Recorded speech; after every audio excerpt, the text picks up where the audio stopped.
योग के रंग में मंत्रालय का नजारा भी बदला।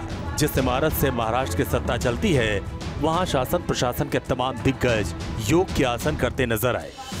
मुख्यमंत्री एकनाथ शिंदे, डिप्टी सीएम देवेंद्र फडणवीस ने अफसरों और मंत्रियों के साथ सेहत को फिट रखने का मंत्र दिया। लेकिन इस कार्यक्रम में डिप्टी सीएम अजित पवार शामिल नहीं हुए और उनकी इसी गैर मौजूदगी ने महाराष्ट्र की राजनीति का तापमान चढ़ा दिया। एनसीपी प्रमुख अजित पवार का न आना महज इत्तेफाक है या फिर कहानी कुछ और है, इसको लेकर तमाम चर्चाएं अटकलों के बाजार में घूम रही हैं। क्या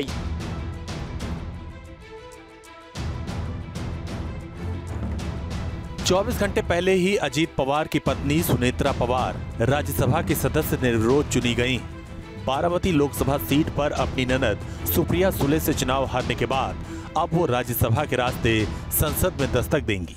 इस तरह पवार परिवार के गढ़ बारामती से 3 सांसद हो गए हैं। मराठा क्षत्रप शरद पवार, सुनेत्रा पवार राज्यसभा के सदस्य हैं, जबकि सुप्रिया सुले लोकसभा की अजेय सांसद बनी हुई हैं।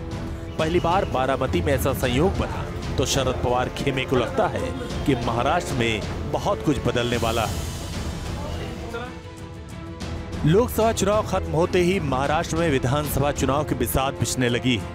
महायुति बनाम महाविकास अघाड़ी यानी एनडीए बनाम इंडिया के बीच पत्ते सेट होने लगे।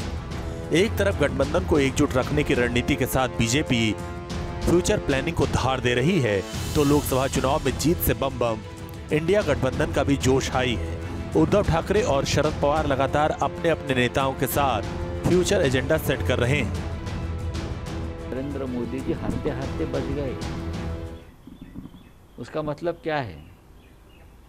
उसका मतलब ये आप समझ लीजिए, आपको बहुमत नहीं दिया है जनता ने, आप जबरदस्ती से सरकार बना रहे हो। शिंदे साहब के नेतृत्व में जो विधानसभा होगी वो भी हम जीत लेंगे और महायुति का सरकार वापस महाराष्ट्र में आएगा। सीटों की डिमांड जो है शिवसेना करेगी, वो सब एकनाथ शिंदे साहब फाइनल करेंगे।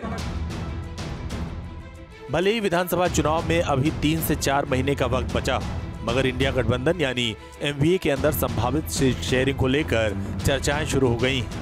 पिछले हफ्ते मुंबई में मीटिंग हुई थी, उससे भी सीट शेयरिंग की शुरुआती बातचीत से जोड़कर देखा जा रहा है।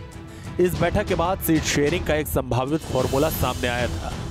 कांग्रेस लोकसभा चुनाव में सबसे बड़ी पार्टी बनकर उभरी। 13 सीटों पर जीत दर्ज की। इस फैक्टर से कांग्रेस कोटे में 100 से 110 सीटें आ सकती हैं। वहीं उद्धव ठाकरे गुट को 9 सीटों पर जीत हासिल हुई है। पार्टी को 90 से 95 सीटें दी जा सकती हैं। शरद पवार गुट के पास 80 से 85 सीटें जा सकती हैं। हालांकि सीट शेयरिंग के फॉर्मूले को आखिरी शक्ल देने के लिए आने वाले वक्त में कुछ और बैठकें होने वाली हैं। फिलहाल तीनों ही पार्टियों का कॉन्फिडेंस बढ़ा हुआ है। बिल्कुल विधानसभा में ये मुद्दा हम उठाएंगे। राज्य और योगायोग में ये डिपार्टमेंट राज्य के मुख्यमंत्री की तरफ है और मुख्यमंत्री को इसका जवाब देना पड़ेगा और पूरी ताकत के साथ ये बात हम विधानसभा में रखेंगे। एमवीए की मोर्चाबंदी के जवाब में महायुति में भी सीट शेयरिंग को लेकर हलचल बढ़ने लगी। मुंबई में डिप्टी सीएम देवेंद्र फडणवीस के घर बीजेपी की लगातार मीटिंग हो रही है। दरअसल बीजेपी अपने संगठन की कमजोर कड़ियों को दुरुस्त करने में जुटी है। साथ ही साथ सहयोगी शिंदे और अजित पवार गुट को भी एकजुट रखने की रणनीति को साध रही है। गठबंधन के थिंक टैंक मान रहे हैं कि अगर सहयोगी दलों के अंदर कोई भी धड़ा टूट जाता है तो इसका असर आगे की रणनीति पर पड़ सकता है।